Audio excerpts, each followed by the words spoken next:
5, 4, 3, 2, 1. Let's start right out. Hey, what happened?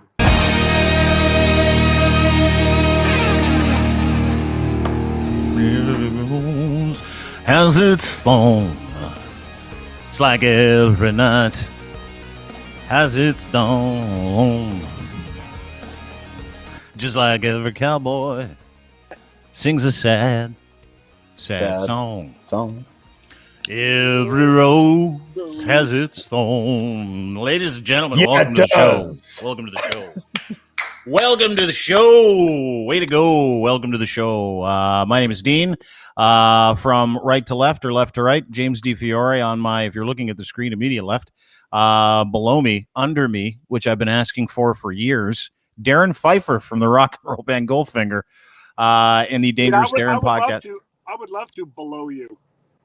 Below? You're below me. You're under me. I think we could have some fun. I was just going to tell you that you look like you're at your break at your used car salesman job, and now that you said that, I know it's true. Why, do you need a new Honda? Yeah, I don't have a license. No, you know what, Darren? Tell him what's in the back. What you just unloaded from the back of your car. I just unloaded a few hundred COVID samples from Universal, Warner, and Paramount movie theaters, studios, like big actors, big names. Did you look at the vials to see whose names were on these COVID tests? No, Are you allowed to? I mean, I could. They're in my car. I can do whatever I want with them at that point. Why didn't you steal their DNA and try to make a super army of Hollywood actors? Yeah, amazing. I was just gonna drink it and just get COVID. Oh, yeah. You could do that too. Like, why not? You're fully vaxxed though, right? I am. Yeah, me too. Got mine yesterday. I got my second jab. I'm also a clean freak, a germaphobe. Are you now? Has it changed you? Pandemic changed you? Because I've known you for a long time. You're not that clean, dude. No, I'm not. I'd go into the Horseshoe Tavern and just start making out with guys and girls and dogs and cats and chickens and cows. I didn't give a shit. I just, whatever. You got a mouth, I'll kiss it. No, but has it changed you? Because you're not the kind of guy, like I've known you for a long time. You're not the kind of guy to walk around with Lysol wipes, right? Post-pandemic, you're fully vaccinated. You're in no danger, and you're still wiping everything down. So it's obviously changed you a bit. Yeah, a little bit paranoid. I want to make sure my hands are clean. My car is clean. I'm going into these labs, which are doing thousands of COVID tests every day. Yeah. I'm wearing a mask. I'm not wearing gloves. So I just want to make sure my hands are clean. Right. That's nice. I pick my nose a lot, and then and inevitably it'll just like find itself into my mouth. And then I'll go, oh shit! I had my finger in my mouth. You're like such a germaphobe. Oh, dude, there's no germs in your nose. They're his germs. Yeah. Anyway, good for you. So that's your gig. Like you're driving around delivering these PCR tests. You're delivering COVID tests. It's also logistics, like taking care of who's who. When are they going to show up? Did they test positive? Did they test negative last time? So you keep Excel spreadsheets. A lot of it is logistics, but it's really just common sense. Do you think maybe? Go ahead. Do you think maybe you should wipe your fingertips now that you stuck them in your nose? Dude, he's in California. He's not going to get any boogies on you. It's going to get it on the steering wheel. He's carrying COVID. Not your car. It's not your car. He's not carrying COVID. I'm worried about Darren. The car. Yeah, he's literally carrying it, right? Like, can I tell you? Giving COVID a ride home. Look, are you happy? Yes, I am. Thank you. Don't stick it up your nose again. The whole wipe.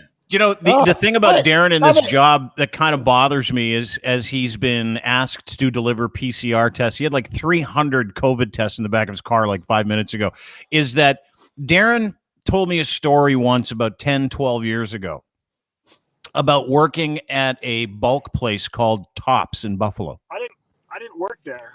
Oh, I did work at Tops, but I didn't work there when I did this incident. Well, see, now they're trusting this guy with all of those vials, but remind everybody as you clean your car what you did, because you put me off fucking banana chips forever. I will never, ever buy anything at a bulk barn, and I will never eat banana chips again because of what you did. Yeah, I did something really gross when I was 18 years old. I had worked at a glass block factory that made windows. It was really fun, masonry work, making these windows up to spec. Awesome job. Got to crank music all day in this warehouse making these windows. But they were big, heavy glass blocks. They were heavy things. So one fell on my foot and broke my toe, and my toenail came off in one piece, but it looked really crusty. And I put it on I kept it on my dresser, and it got old. After a few months, I was like, oh yeah, my toenail. And it looked really disheveled and shriveled up and yellow, like a banana chip. Like it had a smoking problem. As one would do, I took it into a local grocery store bulk section. As one would do.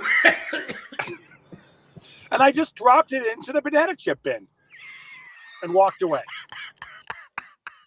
Now, some poor sap in Buffalo is watching the Bills game like, oh, yeah, I love these banana chips in the Buffalo Bills. This is great. What if they thought it was just a rotten banana chip and they powered through it, no, too? It was shaped like a toenail. It was curved, and it was a toenail. He told me that story like 15 years ago.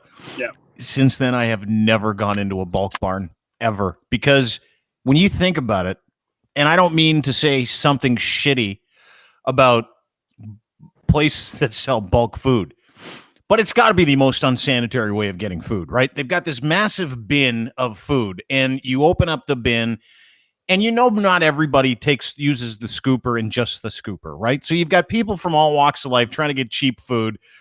They go into the bulk barn. And my mom used to do this when I was a kid. She would like, no, we don't take the food off the top of the bowl, actually. We reach down into the bottom. So she would fist this thing of almonds. She would be balls deep in this thing of almonds. And I'm like, I'm 7 or 8 years old. I'm like, Mom, I'm pretty sure you're not supposed to stick your whole arm in the fucking almonds. And she's like, shut up, actually. And then she takes the almonds and she puts them in a fucking bag. And then behind her, there's this other guy who had the same idea. He's now fisting the almonds and he's getting all of his dirty disgustingness all over the almonds, and he's swirling them around, and he's putting it. And then I heard your story. So I was already averse to going to a bulk place. Then I heard your story about putting a dead old toenail in some banana chips. And every time I drive by a bulk barn, it never fails. I always think of you. Aww. And I can attest to myself, if the bulk barn was the last grocery store open during the pandemic, I'd have rather fucking starved. Because you can't individually wash every almond or walnut or chocolate covered raisin. You have to just eat it. Yeah. You have to trust that whoever took the food just before you and 500 before them washed their hands after they took a poop, didn't pick their nose before reaching into that thing of banana chips. Didn't have plaque psoriasis.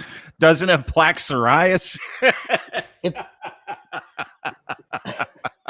It's definitely a pre-COVID trend, I would say, wouldn't it? Oh, yeah. Bulk barn right now, they're dead. They're dead in the water.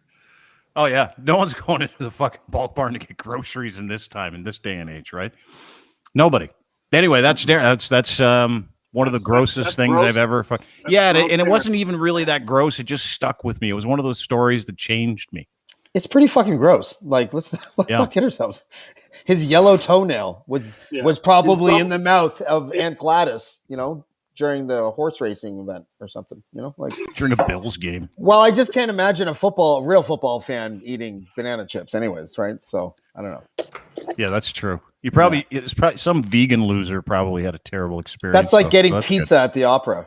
Doesn't make any sense. Yeah. Hey Pfieffer, did you see this? Harvey Weinstein's coming to California. You do know that, right? Lachlan Cross in the house. Do you know Weinstein's coming to California? Did you see the video of him being told he has to go and face 20 more rape charges in California? Did you see this?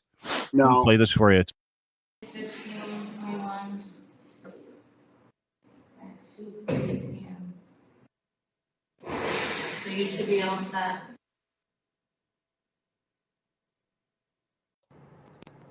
That looks so sad. Yeah, that was Weinstein. So he's like, yeah, dude, he's coming to California. I wanted to bring it up because I had no idea if you had walked in the same circles as him. I know you know a lot of. Well, you might even people. get him for your Uber. Like now that you're running Uber, Darren, you might be able to pick him up at the airport. Make a couple of bucks. I hear he tips well. It's a Brio. It's a. You're okay. Lyft. I'm sorry. You're fucking running a Lyft. Brio. No, it's Brio. He delivers. Who else joins a podcast in their car? If you're not doing an Uber or Lyft, Chris Guy did. Yeah, Chris Guy and Darren Pfieffer. I got the air conditioning running. It's a beautiful Southern California day. Everything's right in the world. But Harvey Weinstein used to be, a lot of people don't notice, Dean, I told you this on a chat. He used to be part of a gigantic group of promoters in Buffalo called Harvey, Corky, and Tice. And didn't they do wrestling events and stuff? They did everything. They did WrestleManias. They did Rush. They did. I've heard that. Loverboy. They did Journey. Anything that was huge. Van Halen. They did the biggest acts inside the Memorial Auditorium in Buffalo. Sometimes Rich Stadium if they were like even bigger. There was a documentary that came out just before all of the Weinstein news broke that was about that. It like literally led off with his time in Buffalo and all the stuff that he did and all the different promotion ideas that he had that sort of like made events successful there and how he ripped people off sometimes. But, but it was mostly glowing, right? Like it was probably made by him. I gave a lot of my money to Harvey, Corky, and Tice for big concerts. They did Motley Crue. They did Van Halen. They did Ozzy Osbourne. They did anything that could bring in like 18 to 25,000 people. They did it. Wow. I had no idea. Yeah. You told me that in a text last night because I said we're going to talk about the Weinstein a little bit today. And because my assumption was that you probably knew him or knew people that know him being in Southern Cal and running in those circles. I knew some people that knew him, some people that worked in the promotion business that knew him. What'd they say about him? They just said they just would be in an office and they'd say, hey, good to see you. Nice to see you. Shake hands. They didn't have a beer with him or go out and talk. No, business, just a quick hello, which was creepy to hear when you hear like your friends saying that they met Harvey Weinstein. You're like, ew. Yeah.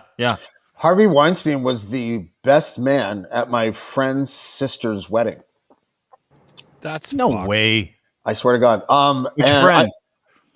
I don't want to say his name because there's a whole bunch of stuff that like could happen if I say his name. But let's just say that Show us on the doll. Yeah, right. Show us on the doll. Let's use the doll. Where did you touch you? Point to your wrist, Lachlan. Is it down here? Show everyone what happened to you on a doll, James. That's gold. Mike Bullard did that for me yesterday. I had James and Bullard on the locker room this morning. It was just complete chaos. We were like, we didn't know we were on air until it was clear that we were on air. Like, I told you, I said I've got jailbreak on. None of you heard that. I said I got 4 minutes and 32 seconds. And then when I'm signing off, Bullard's all upset. He's like, what's this? You mean I can't be a dick for more than another, like for another 7 minutes? I'm like, I got a song ending here. I got to talk. 7 minutes. He's been a dick for 48 of the 49 hours that I've been here. But not like an actual dick, but just like his shtick is dick. He's got a dick shtick. Right? Oh, like, yeah. And so every time he comes in, he's like, what the fuck are you doing? Why aren't you cleaning? And you're like, oh, yeah. I'm trying to fucking work, Like, oh my God! How was the interview, Locke? How was the interview this morning with Bullard? It was a shit show. Was other than just a giant fucking mess. Just a lot of gay sex.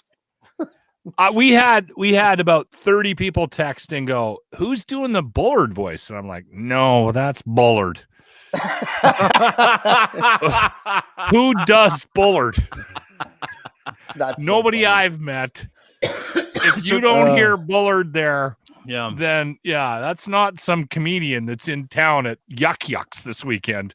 That's Pfieffer, Bullard. what you don't know is James is currently sequestered with Mike Bullard, writing a book.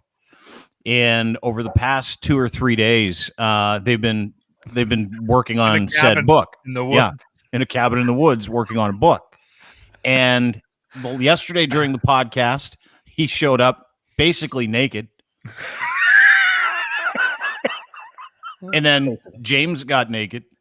And I took off my shirt. There was some man love. There was. I think do we have any evidence that this took place, Dean? James, was there any of this? No, there was no frottage. There was no jousting or frottage. Was there docking? Did you guys dock? Do you know what docking is? No. Yes, I do. No, what's I docking? had to look it up. Docking. Docking. Explain it. Urban Dictionary. Explain it, When Darren. two guys touch each other's penises, Mhm. but one guy is uncircumcised and uses the foreskin to go over the other penis. Mm. So That there's would be the one- docking. there. That would be the docking portion. It's like the uncircumcised penis takes the skin and goes. Yeah. And the two penises are docked. Yeah. Yeah. Like a Chinese finger trap, only a non-Catholic finger trap. Ding, Docking. ding, ding, James. That's exactly what happens. If Yeah. there's a little moisture, there's some suction. Yeah. I don't know. Even Mike better. Bullard keeps on walking around saying that he's got this massive dick, but we haven't seen it yet. So when the I'm guessing unveiling you will happens, in the next week and a half. I feel Hold like on, I feel like I'll be sleeping and I'll wake up and it'll be like right there. So for he some says reason. he has a massive unit. He says this. Well, he doesn't like say told it you all the as a- time, but he did mention it in passing. Yes. You're How does going a to guy wake up mention with that that- thing on your forehead. You're in for a fucking morning Yeah. teabagging Yeah, I gotta know of how this millennial happened. proportions. Was it, I'm James, I was it something like control. this? James, was it like, hey? You're gonna my wake best- up. You're gonna wake up with a wiener right here and two balls right here, and we're gonna call you Gonzo for the rest of your life. If it'll be good content, then I'll do it. You know, I'm here for the team, Dean. I'm Okay, a so team I have player. a question. Why would Bullard tell you about the size of his hog when you and him and his lawyer are holed up in a cabin in the woods? Well, you know, you start In talking about passing. shit other than the book, and Boys I think talk. I probably busted his balls about something that had to do with a girl or sex, and he's like, "Yeah, don't worry about me. I got a big penis, but that's all." Oh no, I asked him. I just asked him. Oh, hold on. You just asked him about his wiener or something? Yeah, I was like, "What? You have Time. some sort of big giant dick or something?" He's like, "I do Time. actually." It was like that. You said it was in passing, and then you said, Yeah, I passed Oh, him I in the asked hole. I asked him if he had a big penis. That's not a technical. Go on. That's Okay. timeout. All I right. get one free Here's- free throw. Here's my thing. And listen, I do not want this to seem like I'm judging anybody in the audience that has taken the time to better their lives and quit drinking. Yeah. But here's my problem with what's happening right now I know where you're going. in the woods in Northern Ontario. You've got a lawyer Yeah. who doesn't drink. Yeah. You've got Mike Bullard, who's never drank for whatever fucking reason that is. Yeah. He's justified it in his own mind, but it's complete insanity. Not only that, he's Irish. And then you got James, who likes to dabble in the weed, but doesn't really drink. So you got three guys in the fucking woods in a cabin for 2 weeks, Okay, so not drinking. but I cannot wrap my head around that at all. And everybody Well, I've talked I'll to, tell- everybody I've told that I've said, these three fucking idiots are in the woods drinking, like not drinking. And they're like, what are they doing? Like playing lawn darts? Like no one has any fucking idea. You How can't. So you're hold it. You making- can't wrap your Do- head do you- around do you see the the water? idea. Because we're not in but the hold woods. it. What Locke's saying is that he cannot wrap, as he takes a drink of his Bud Light, he can't wrap his head around the idea that you guys are in a cabin at a cottage hooping it up and no one's drinking. He wouldn't Three be men. able to do it. Okay, well, let me let me explain why that is. First of all, I think Bullard Back Mountain is a pretty funny thing, right? It's an interesting way of putting it, right? I am fine with that. but I came home with no fish. Yeah, right. I ain't quitting you. I need the money, right? but let me say, Lachlan, you might want to just examine the idea of that, like needing alcohol to be in another man's company is acceptable, I guess. But No, it's We're- necessary. we're also not in the woods. We're on the beach. We have a beach You are house, in not the a woods. cabin. You've There's no somehow convinced trees. yourself you're not in the fucking woods in a cabin. I don't know what that is, The- but the- that's the- another literally, conversation.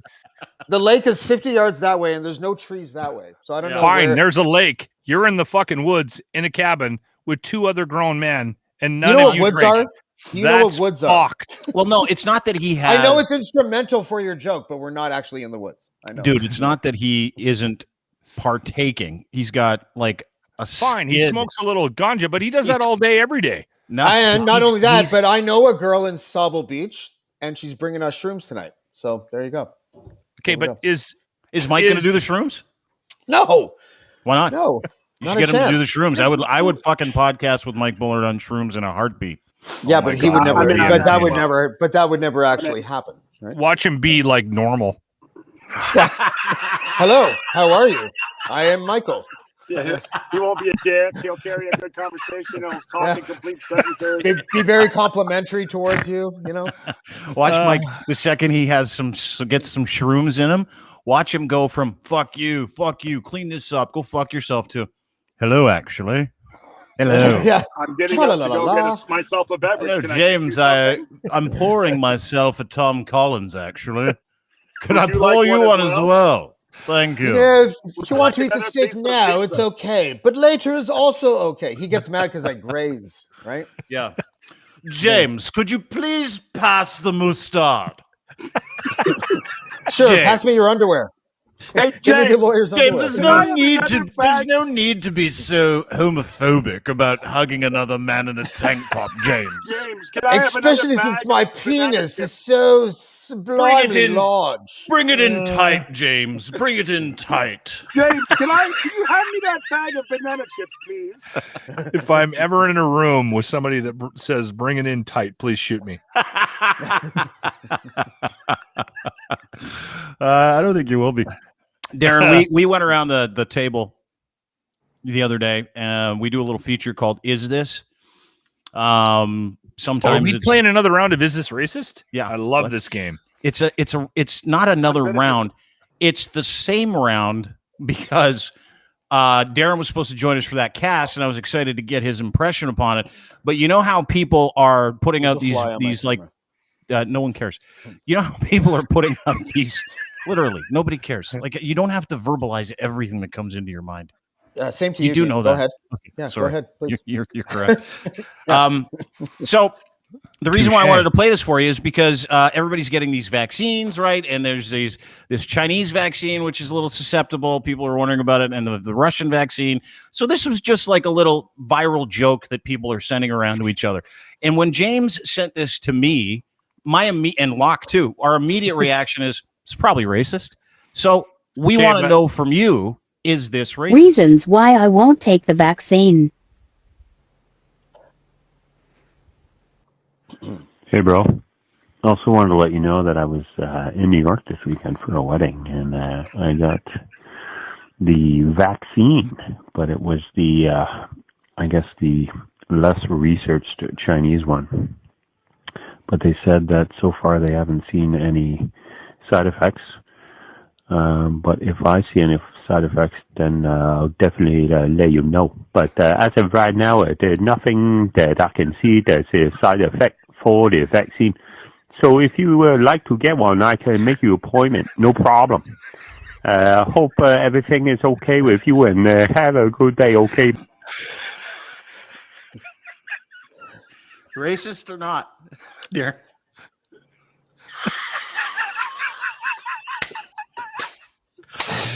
That's what I'm saying. A little racist. A little bit. To quote Robert, a lot humorous of jokes that I could Robert do De Niro, when he's doing great that. actor Robert De Niro. Little bit. It feels like it, right? It has that feel like when I'm listening to it. Like it's not that it's not humorous and cute and all those things, and it's not that he didn't nail it, but he nailed it. Oh, you know what? Also, though, it's not even the accent that's offensive. It's that the reason why the accent is there is because it's a Chinese manufacturer of the vaccine. That's the offensive part. It's not actually the fact that he's doing an accent, because there's nothing racist about just doing an accent. Like, the reason why I think you could probably get away with that is because of how well he goes from the English accent and subtly brings in. Yeah. You know what I mean? It's so seamless. Good transition. Yeah. It's such a good transition. Thank you, Darren.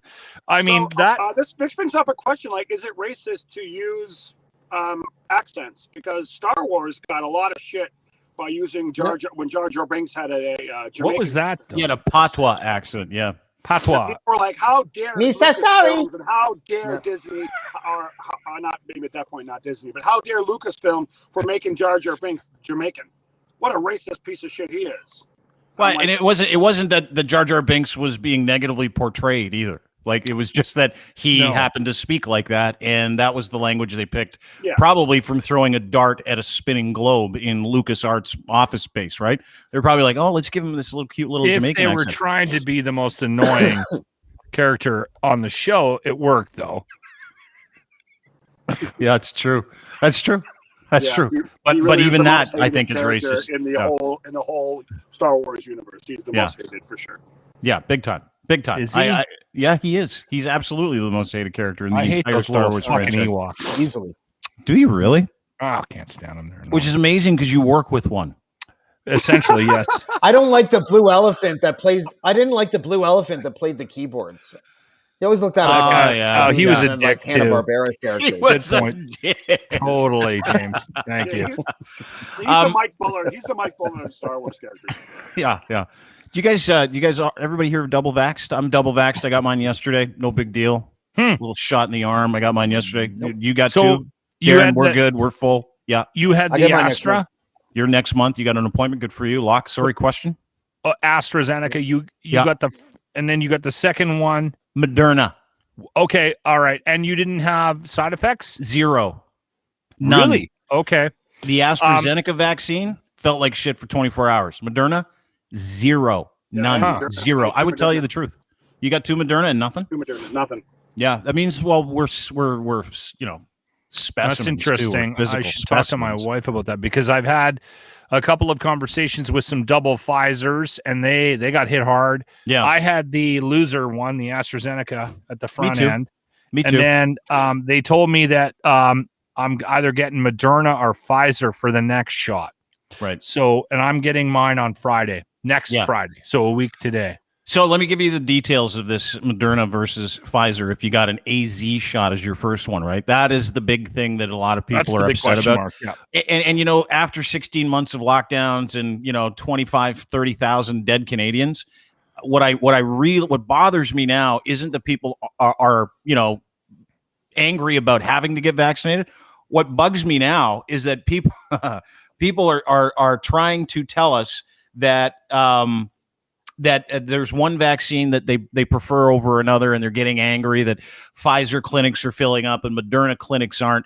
Let me just kind of brass tacks this whole thing for everybody. If you were inoculated with AstraZeneca, Moderna or Pfizer actually give you more robust coverage, and you don't get as many side effects from getting the second shot if it's an mRNA shot with the AstraZeneca shot. But I will say this. And the same coverage. Sorry, go ahead. But hold on, let me just finish one more thing. Yeah, let me just finish one more bit.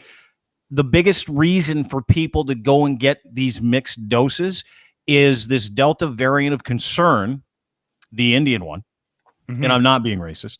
The Delta variant of concern doesn't hold up against just one of these brands of vaccine. So if you get all Moderna, all Pfizer, all AstraZeneca, if you mix, you get better coverage for these variants of concern. Yes, that is a fact. Go ahead, Locke. But Sorry. I will say this. I appreciate anybody's concern about being dosed with two different ones. And that the AstraZeneca, because a lot of people I know got the double AstraZeneca because up until I think yesterday or the day before, Alberta was giving you an option. So if you got AstraZeneca and you went back for your second dose and they said, hey, listen, we got Pfizer, Moderna, AstraZeneca, you could choose the AstraZeneca. And they were saying that the likelihood of you getting a blood clot on the second dose was minimal, highly unlikely.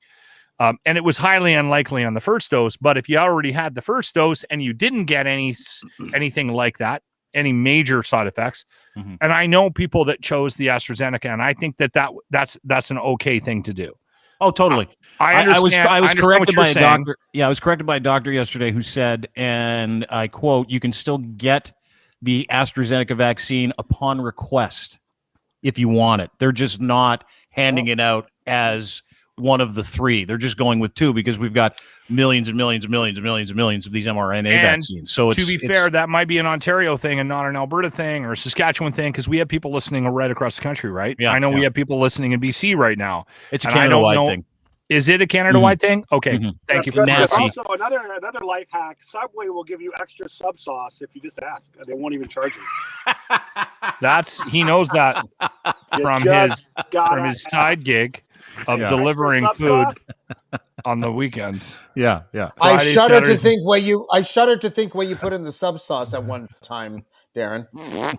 No, I've never done that. I would admit it, but I've never done that. I've worked in restaurants. Yeah, Locke, you missed the portion of the program today where Darren admitted to putting a rotten toenail in the banana chips at a bulk store. Oh wow. I don't like you now. See, right? It changed me. I shop at bulk stores. You shouldn't. They're From now disgusting. on, I'm getting the gold coins. I'm getting the gold coins. They're covered. Yeah, you shouldn't do it. Yeah. The gold coins, the gold chocolate coins.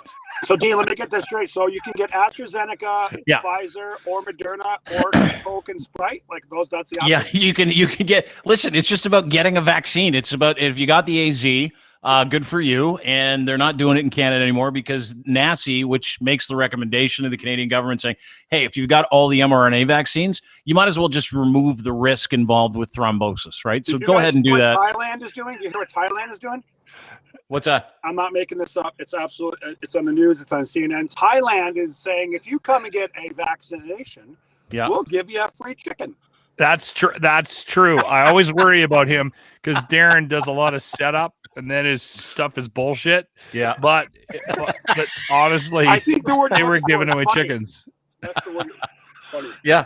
No, you get a free chicken. You get a chicken. You get the shot. Yeah, and you get a chicken. I would fucking get a vax for a chicken. Give me a chicken, I'd fucking do it. Would you do it for a chicken? Fucking rights. I would do it for a chicken. I would do it for a chicken too. Yeah, poultry. Dude, if it lays eggs, I'm in.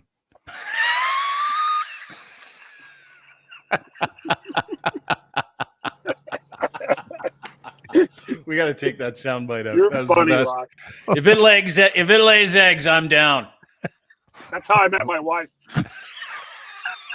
He got a free chicken and a marriage proposal. What restaurant were you at? In Thailand, you get 2 chickens. You might want to be promoting that.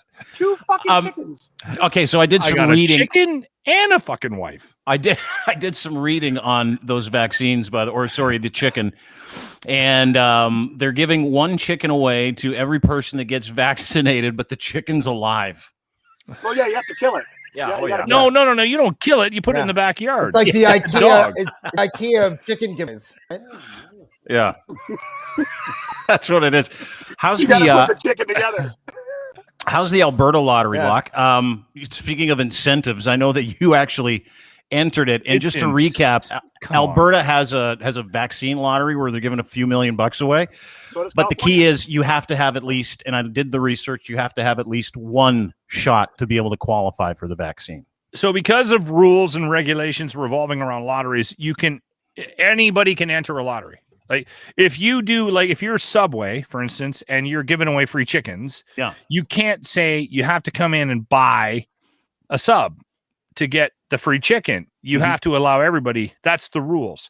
So the province is abiding by the rules of the lottery rules of the provincial government, which they established. Right. So anybody can enter, even if you haven't got vaccinated. Now, the loophole is apparently you can actually force people, not force, but if they win, they have to prove vaccination. Does that make sense? So you can enter, but if you win and you're not vaccinated with at least 1 dose, ding, you don't get it. It's a weird loophole, right? So anyway, so everybody has a chance at 3 draws. There's one in July, August, and September. Yeah.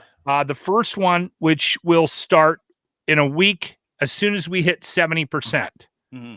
So and we were at 69.7% of the population as of this morning was vaccinated. As soon as we hit 70%, they start the clock. In 1 week, they're doing a draw, and everybody that physically went on and entered for the $1 million will have a chance at the $1 million. The second draw in August will be between everybody who has 2 vaccinations. So you have to enter for that one separately, apparently. and then you have to have the double dose at that point. And then September, I don't know.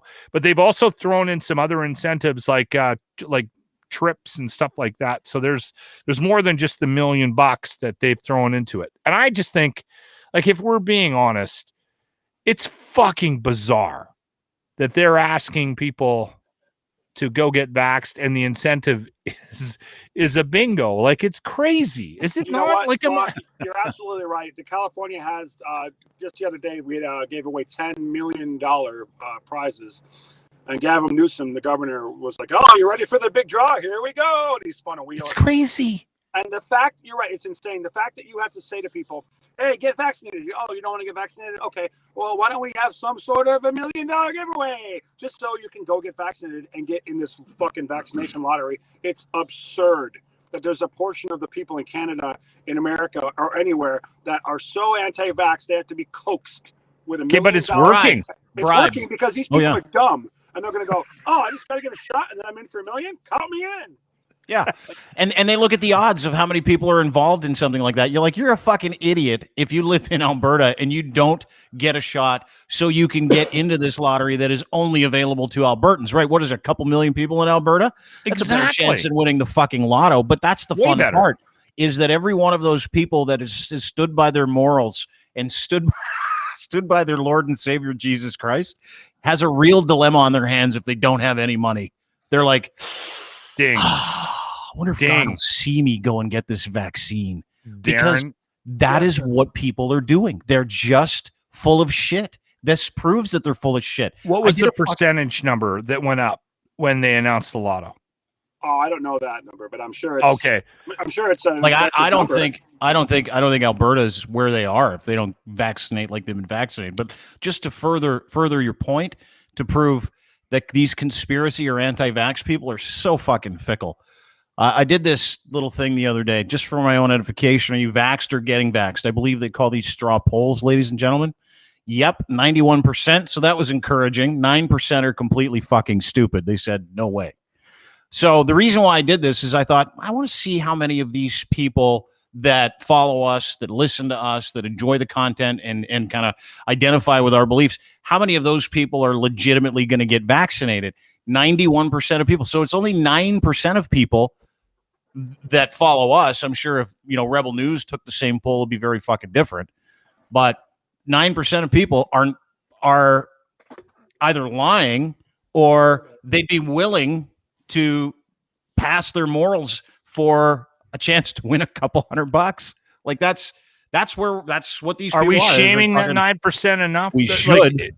But at the same, if we're being honest, are the people that aren't getting vaxxed a good portion of them, a higher, like a 5 or 10% of them, not willing to admit it in a public space? Probably. Yeah. So I think that 9 is higher. I think that 9 is higher. Here's the bigger question. Of that almost 9%. Yeah. Or let's just say 9%. Of that 9%, how many of those people have had sex with their sibling? I knew. I see. Locke was right. Locke was right. He's going to set it up, and then he's going to shove some kind of garbage down your throat. How many of those people? I would say a lot of them. Yeah. Locke called it stupid or whatever it was. I call it comedy. It is. It's funny. No, I didn't call it stupid.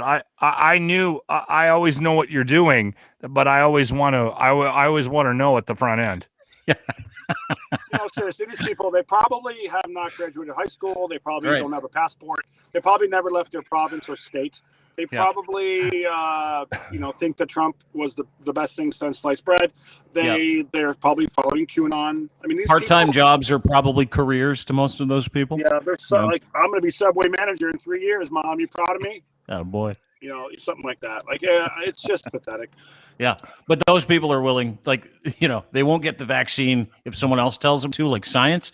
But if there's a chance they could scab a couple $100 off of it, they'll do it. That's the great part. That's where we're at. I can win a trip to Colorado. Yeah. Last but not least, Canada announced that they did. I don't know. I never watch the news anymore because I'm so fucking tired of it. But they announced in Canada, this will have something to do with everybody that likes to cross-border travel. They've extended the U.S. border closure by a month until July 21st. However, Public Safety Minister Bill Blair says measures for fully vaccinated Canadians, permanent residents, and other permitted to enter Canada will be announced on Monday. So on Monday, we're going to find out more. But as of Monday, people like me, people like you, Darren, people like you, Locke, we'll be allowed to go wherever we want, whenever the fuck we want.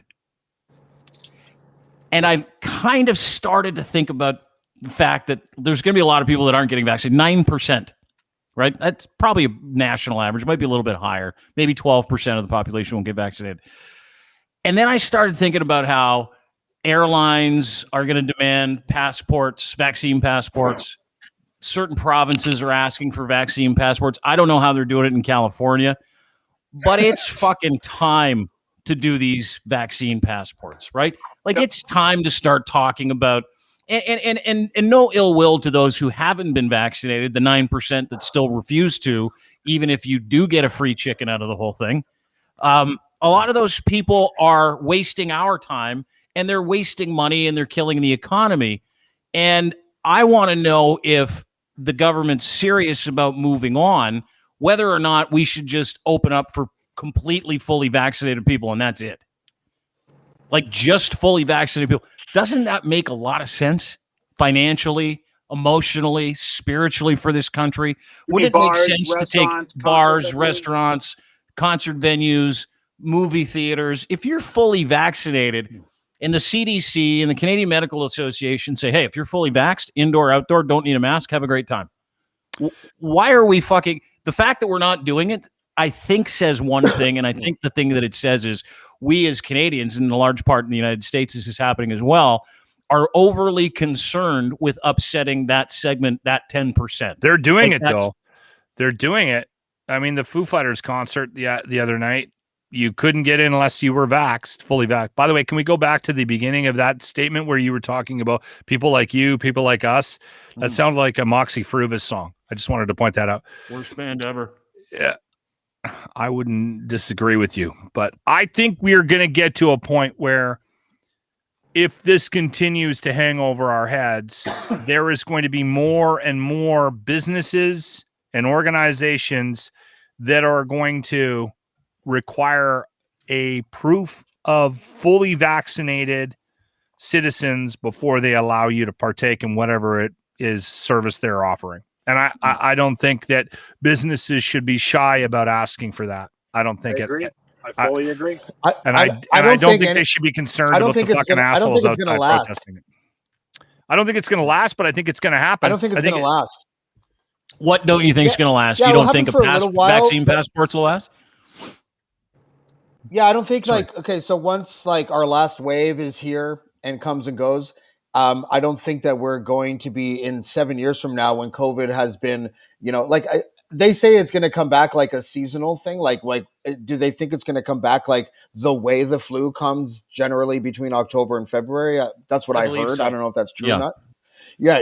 I don't think that if we're comparing it to that and it turns out that the numbers of COVID is less than the flu or roughly the same or whatever, I don't think that businesses are going to find out that have these passports are forever or is just redundant or something.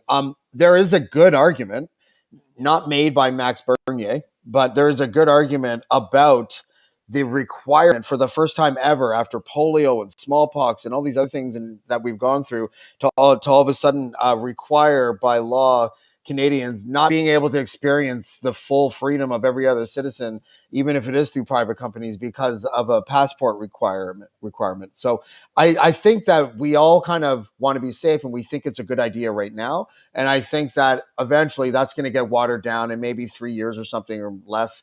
We're going to be like, okay, well, this might be overkill to continue to ask people for passports at every single place that we enter. I don't see it lasting that long. I agree with you. I think after 3 years, 2, 3 years, 4 years down the line, this will just be a bad dream.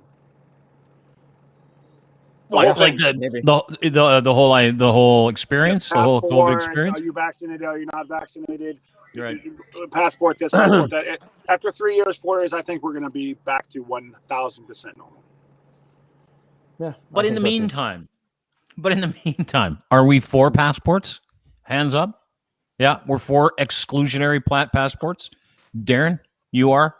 Yes. I'm not sure. James, I don't know enough about it. You know what it doesn't say if you are about these passports? What it doesn't say is that you don't hate people. It doesn't say that you fucking hate people who don't believe in science. What it says is we're sick of this shit, right? We're fucking tired of it. Like, wouldn't we, if vaccinating people has gotten us out of this mess, shouldn't we all be looking at ways that we can facilitate the healthiest return to getting back to what we need to get back to? Like, the fact that the border's closed. I was talking with Ricky Romero the other day. He's booked his flights for August. He's coming up to Toronto. We're going to spend some time together.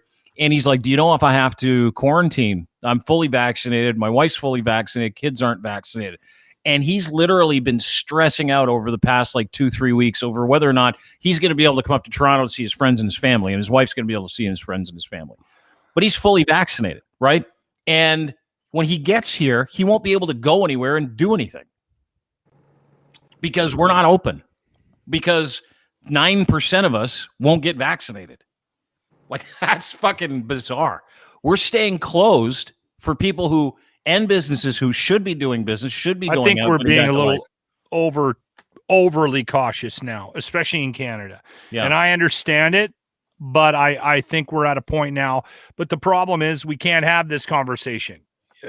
Dean, you and I and James and Darren can't have that conversation and have a logical,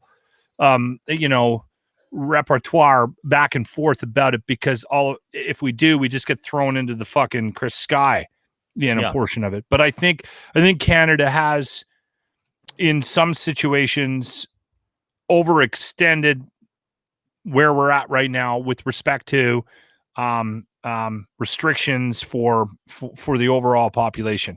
And I don't want them to change how they're doing things, though. But it's worth saying that there should be, at least in the next month or so, there should be a conversation about bringing your boyfriend from the States up. Mm-hmm. Or fully vaccinated people being allowed to go about their business because they're no danger to anybody, including themselves. They're no longer a legal problem for a restaurant. How many people are going to be in a building at the Bell Center tonight?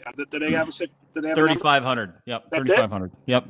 That gives the advantage. That's a lot of people to watch the Habs lose. That's awesome. I like that. The more said that before game 2. Are you guys ready to get mad at me? I have 2 Habs in my hockey pool. Go Habs. What is Are you serious? Well, who do you got?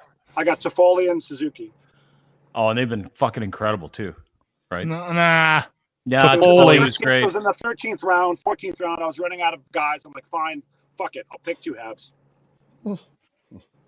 Yeah, some guys like you just kind of keep falling with your ass in the butter, right? That's what it's good foreplay. Yeah, it's really good. Let me ask you guys a question on this hockey thing. Twitter account for Canada posted like a week ago a big go Habs. The whole country's rooting for Montreal. Woohoo! No, they're not. Did you guys see it? Did you see that tweet? Yeah, I did. Are you guys bullshit? Are you guys offended? Yeah, totally. That the offended. Country of Canada's Twitter account said "Go Habs." Dude, they turned the fucking CN Tower in Toronto the color of the Habs uniform. That I found funny. I'm offended as a Habs fan, as if we would want you Torontonians and Albertans in part of our fan pool. Like right? Yeah, no, it's a mutual hatred. I would find it hate everybody easier, else. We hate them. Honestly, I would find it easier cheering for Calgary, than I would the Habs. I'd find it easier to cheer for Jeffrey Dahmer, to be honest with you, than the Habs. What? Like if he played Vegas on his own? Like, I'm a bigger Dahmer fan than I am the Habs. The corpse of Jeffrey Dahmer. Then why don't you just eat my cock, Dean? Was he? Did he eat the genitals areas of the? Probably. I don't think go with it. In his freezer, don't dissect the joke. Just go with it. He had like livers. And it was more organs. I don't remember hearing anything about. It was just a throwaway. We don't need to get into what he ate. I thought there was a reason why you fucking brought up. He was a cannibal. Because he's a fucking serial killer cannibal. It was an extreme example. That's all. That would be a point we could hang our hats on. No, Professor. Hey guys, let's talk about Dahmer. Was he particular with certain organs organs? Like a big fan of kidneys? Was he more of a liver guy? I'm really worried that the contextual arrangement of your joke didn't quite match the reality on the ground. Listen, Did he like if the you liver ate with a little cock, flop? your joke's funnier. Did he like the liver with a little fava beans and a nice? Am I Dean, wrong? that was a really generous laugh for a substandard joke, Dean. Come on. Oh, I love it. Fucking the dude makes me laugh. Did Jeffrey Dahmer like the liver with a little fava beans and some a nice Chianti? No, I don't know. Bullard Kiwis. I think Bullard. I just heard the stomping, back? like the fee fi fo fum sounds. Yeah. Bring him in. So he might be. Ask him about whether or not he knows whether or not Dahmer ate cock. That's the opening question. Yeah. No, it is I a think good you joke. guys. I think you should take an issue with his appearance on your radio program this morning. That's what I think you should do. The very first. I thing haven't you should listened do is to it. take I an don't issue think with I it. want to. Like, Don't. No, it's still funny though. It was just. Is it funny? I'm like, wow, these guys are fucking stupid. Like, is that kind of It's funny? chaos. It's just it's so disjointed because I knew it was a when bad you said, idea when should we I couldn't put it on talk about- speakerphone? And I'm like, no, it's an interview. It's radio. It's different. Don't know. And then he was like, all right, we're going on speakerphone. I'm like, all right. Is that your mic impersonation or your James? No, it doesn't matter what. Yeah. It wasn't an impersonation of anybody in particular. Okay. It just is how things happen. And I'm just like, well, we just need to roll with it. So you lost control of the interview, is what you're saying? Yes, and I didn't think I would ever have control of it going in. So it lived up to exactly what I thought it would be. It was very entertaining. Where is he? Is he around there? I think. I've given him a mission to actually click a button on his laptop, and he might be having trouble with that. So why don't you just give me a second? Hold on. Yeah, because I want to know how this went from his perspective. He probably thought it was great. No, I want to see his hog. Yeah, I don't know if I'm ready for that. I might need a couple more beer. I want to see how big it really is. You know it is. It's huge. You don't know that. Depends on the nose size. It depends on the nose size. The size of their penis. No, it depends on the nose size. Okay. Do you think I have? Okay, listen. I don't want to talk about anybody's wiener. You've known me for a while now, Darren. Do you think I have a big hog? I do. Okay, I do. I do. What about Dean? Do you think Dean has? It's adequate.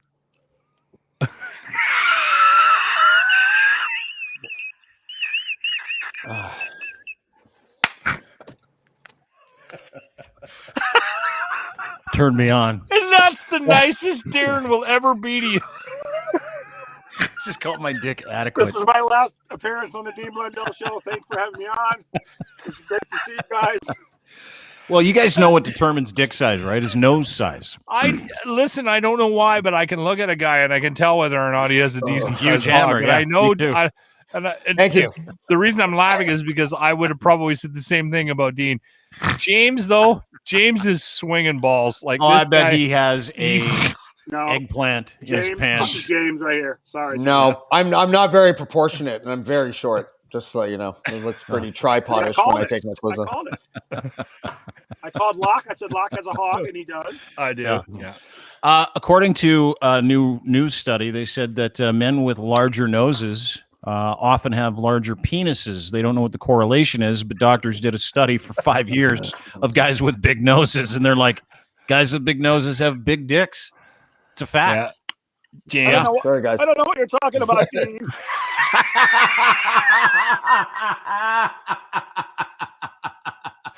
There is something there. He looks Bullard like made it onto Weinstein the- a little bit right now. Bullard's half of Bullard's head made Oh. it onto the show. There we go. Oh shit! Look at him. Here I am. You look like Randy Quaid. Yeah. You know, who was that catcher for the Blue Jays? Zahn?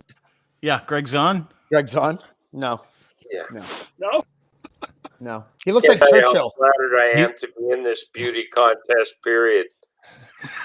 You look like a guy who fought in like grocery stores.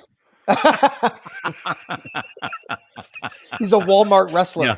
No, You he look looks like you just got back from trying to figure out how it was at all possible to be able to get all the groceries in your cart at no frills. Uh-huh. No, he looks like Harvey Weinstein at his recent court appearance. Anyway, how you doing? He's even doing the motion. He's going like this. How's the book writing? Are you guys like doing any work? Yes, we actually are. I didn't ask you. James. Oh, well, Mike's not doing any work, but I am. I asked Mike. Just kidding. Yeah, it's God, he must have carpal tunnel syndrome from hitting record and just letting me sit there for 11 hours and talk. Right. That's right. He's not doing much work, is he? He's just recording you. He's not doing much work. He hasn't cooked one meal. He hasn't washed one dish. But he sure has made this place filthy. Well, you are throwing him under the frickin' bus. I see James as a bit of a pack rat. If he walks in this cottage with one more lit joint, I'm calling the cops. Are you doing that, James? Are you walking around blowing doobies? Yes, all day. No, I'm not. I'm smoking outside. He's actually the only one that lit something inside the house, which was a cigarette. No, it's called the stove, and I was cooking you something to eat, you moron. Oh, that was food? Jesus. Yeah. Who's been doing the cooking? How do you guys decide on who has what responsibility? Eat. I barely eat, so Mike cooked me a really nice steak. I'll tell you how we decide. It's the one who can reach the barbecue and open the lid. So naturally. Well, you would be able to, Mike, if you weren't on your knees all the time. Jesus. A height joke. You guys are James doing is too well short to operate the barbecue. He's too little. Did the lawyer leave already? The lawyer left, didn't he? He disappeared about 3 hours and said he had a bail hearing. He's not back, so I'm assuming it was his bail hearing and he lost. So tell me, how do you listen, Mike? And I'm being fucking serious here. When you start writing a book, as you guys have started to write your book, have you enjoyed going over the litany of things that has brought you to this point, or is it tough? That's a question. Good question. No, so far it's been very enjoyable because it's covered my parts of my childhood, my Bell career, and stand-up. That's what we're up to right now. And a little bit of the television show, my experience with CTV. Have we gotten up to you know who yet? She whose name cannot be mentioned? No. So I'm pretty sure. That's a good question. Are you guys going to be able to mention her name in the book? And are we allowed to say that it's a book? Yeah, we can say that it's a book. We can't like go into the details of the book yet. Partially because it's a fluid kind of thing where we're trying to figure out it as we go. Like we have an outline where you'd like people to read it, right? Like you'd like people to read it, so you don't want to give people all the details. That would be nice too if people. So, are you allowed to mention any names? Like let's say there was a legal situation that you might have been involved in the last, say recent history. Are you allowed to mention the names of the individuals that you had some legal issues with in the the publication that might follow this 2 week? We can be factual. Hang on a second. Yeah. I'm sorry. Do you mean Cynthia Mulligan and Megan Scott? The answer is yes. Okay. Yeah, yes. That's what a book is, right? That's pretty much the only place I think you can be honest, in a book or on the internet. Yeah, I just don't know the legalities revolving around it. But you can't make claims like her motivation was this, or you can't make a claim of something you can't prove. You know what I mean? The only time you can roll the dice is if you know something is true. You make the claim, and if she sues you, she'll have to prove that, like, that it's not true, right? Like any type of libel or slander thing, where they don't usually sue you if they know that what you're saying is true. So. Put up Wade's comment, Dean. Hey, I have a question for you, James. So I know you're a writer, and you've done more than your share of these types of projects, right? Where you're sort of building this whole thing, and you've got to develop this thing from beginning to end. So are you more of a writer right now, or are you more of an editor? Like, where's your head at with Mike? Neither right now. Right now, I'm more of a journalist, to be honest. I'm interviewing him and trying to ask him questions to unearth things. I'm trying to find parallels. You're not thinking about being an editor while you're putting on paper? Well, we have an editor. So sometimes I'm thinking of the editor when I'm writing to make her job a little easy. Yeah, sure, but I haven't actually started writing physically yet. I'm organizing all of the interviews so I can put it in chronological order, and I'm trying to figure out the best way to like approach each chapter. I'm ahead of where I thought I'd be right now, and then I'll start typing on Saturday or Sunday or something like that. I'm fascinated by this whole fucking process, man. Like, honestly, this is so fucking interesting to me that you've got a character like Mike Bullard in a cabin in the fucking woods, and you're doing what you're doing, and you guys are hammering out this for the next 2 weeks. We can take aside my concern with the fact that none of you drink, but that's a whole nother conversation. It's interesting that there's this creative sort of process on top of the fact that you guys are living on top of each other. And it gets it. Well, yeah, go ahead, Mike. Sorry. James, can I talk, please? No. Yeah. What you've got. Can you ever, Mike? Can you ever? Okay, go ahead. What you've got is the guy who's the subject of the book, who happens to be a lifelong abstainer, talking into a tape recorder owned by a guy who's a drug addict. And quite frankly, can't remember a thing. So that's why this tape recorder is fantastic.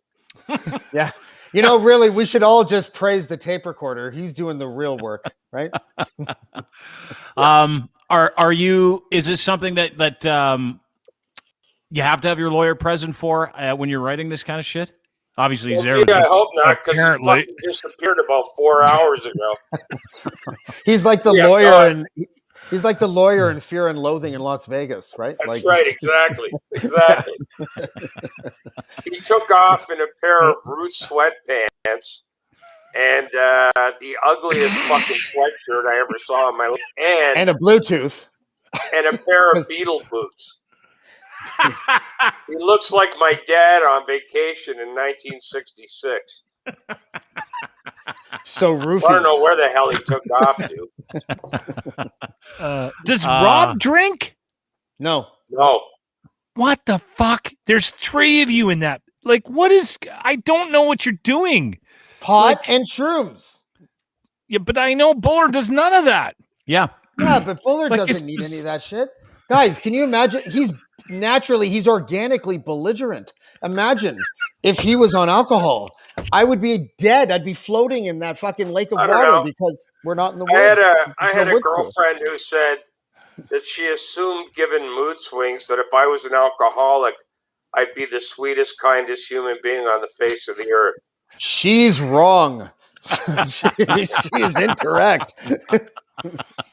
So why don't you try some of his shrooms, Mikey? Yeah, no way. And I'll what tell about you the pot? something. What about the pot? Try some pot? No. I'm just asking. No. But I've reached the point in my life, Dean, where I no longer call 911 on people. So the two of them are going to have a pretty easy time here. My brothers, who are the world's biggest assholes, thought it was hilarious. Hold on, let me get the recorder. In 1981, at a party, to slip mushrooms onto my pizza, and they found me at 5:30 in the morning on top of a tree. I have no idea how I got there, and I was so paranoid it took them 2 hours to talk me down from the tree. That's the only time in my life I ever did drugs, and I didn't even know I was doing them. And the worst part is the tree was only like 3 feet high. Yeah, that's right. That's funny. Hey, how did your interview go? How did your interview go this morning with Locke? By the way, I heard it was a disaster. Yeah, I want to hear Bullard's opinion of the interview this morning. It was basically a very long-winded promo for him. It was 42 seconds long. Next thing I know, the guy's saying, "Thanks a lot, bye." And it was basically, "Hi, I'm Mike Bullard," and we were done. Oh, no, we weren't. Is that accurate, Locke? Does that sound about right? I think the problem is that we're dealing with some individuals that may never had to deal with time constraints, like, AC/DC fucking jailbreaks playing. And just to get him into a room where we were recording took 3 minutes. So it was a quick exit. I agree with Locke said it took you a while to figure out how to hit the hands-free button. Is that true? Yeah. You guys saw yesterday where his hands are while we're up here most of the time. What does that even mean? Well, good. So you're not hiding the fact that you're writing this book, which is great news. Everybody's going to expect Mike Bullard's book, which is going to be hopefully honest as you've been with us. Would be great. We promise. That's one thing that we've learned about Bullard is that he hides the truth. Really shies away from honesty. Also, Mike, earlier you mentioned he's really that the quiet lawyer, too. Can you guys hear me? Okay. Yeah. Gotcha. Earlier in the when you jumped on the chat with us, you mentioned that the lawyer had to go to a bail hearing. Correct? He actually didn't go to a bail hearing. He just said, "I'm bailing. I'm out." Yeah. That's probably not. You heard bail hearing. Yeah. I've had enough of you idiots. Yeah. I'm out. I'm bailing. All right. Well, listen. How many more days do you guys spend there? Like 2 more, 3 more? You together for a couple more days? Anywhere between 5 and 9, a bit more. Really? Yeah. That's awesome. Depends how it goes. Yeah. It's anywhere between 7 and 8, James. I miss my kids, but hanging out with Mike is sort of the same thing, so it's all good, right? I'll tell you, it's going to seem like fucking 15. Except I'll tell you that. they even right go to there. bed at the same time. You guys go to bed early? Do you guys go to Mike bed early? does. Or you early? Mike goes to bed. pretty No, early. here's the thing. Here's the thing that goes on. I don't know what the two of them do.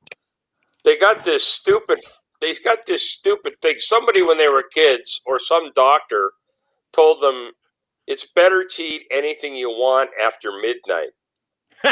Well, the two of them are wandering around on the deck eating Aero bars and every piece of shit they can get their hands on. And I'm in the bedroom next to the deck trying to sleep, listening to them open candy bars and do all kinds of shit. So That's because they're high, dude. That's because they're high. That's the problem with Jamesy. He's almost as clean as you and me. His only hang up is that he likes to get high and eat a massive amount of fucking chocolate. And nothing is there more was loud, there was nothing's half more loud a and annoying when you're trying to sleep than someone opening up a candy bar. Yeah. There was half a cob of corn in the fridge for 2 days. I threw it out this morning. He comes over to the fridge at 2:30. He goes, "Did you throw out my piece of corn?" I said, "Yeah." I said, "But you know what?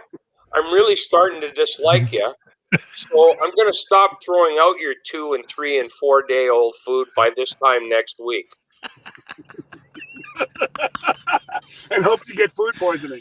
Yeah. Exactly. Yeah, I'm starting to figure out why James and his lovely wife get along so well. Yeah. Man, I'll tell you. Probably what, all She also lies through her teeth about my behavior. yeah. I've had a nice long gander at her. Her parents signed papers. Somebody owes him money. I don't get how that happened. Yeah, James, no offense. Hard to believe you wheeled the woman that you did. Yeah. All right, look at the time. See you guys later. Yeah, good point to rang it up. Guys, have a great weekend. Mike, thanks for doing this. Enjoy your book writing. I'll talk to you soon. Hey, man. Hey, listen, I'm going to tell you again. I know you hate hearing it, Dean, but I owe you big time. Hey, can I call you guys every day during my show? Yes. Yeah. Yes, you can. Yeah, you can check in with us every single day. Can we make the next call just a little bit less homophobic? Yeah. Probably not. Okay. I'll be able to air more of it. Mike Bullard at Mike Bullard 1997 on Twitter. Mike, thanks for doing this, dude. Really appreciate it. Great to see you. James DeFiore, blackballmedia.ca, Lachlan Cross, 95.7 Cruise FM. Darren Pfieffer from the rock and roll band Goldfinger. It was good to fucking see you, Darren. Good really to see you, good to brother. see you. I love you, pal. Really great to see you. Great to have you back. And you can find him at the Dangerous Darren Show right at DeanBlundell.com, where you get your fine podcasts. iTunes, Apple, etc. So thanks, guys. Appreciate it. Have a great weekend. We'll talk to you Bullard, soon. James, don't kill each other. They're already gone. They're already gone. You know why? Because they're like, we have to go for a swim now. They're going for a community swim. Fucking great show for a Friday. Anyway, thanks for hanging out with us. Thanks for being part of the program. We appreciate it. Big thanks to our friends over at Easy Auto Financial, easyautofinancial.ca. Check them out today.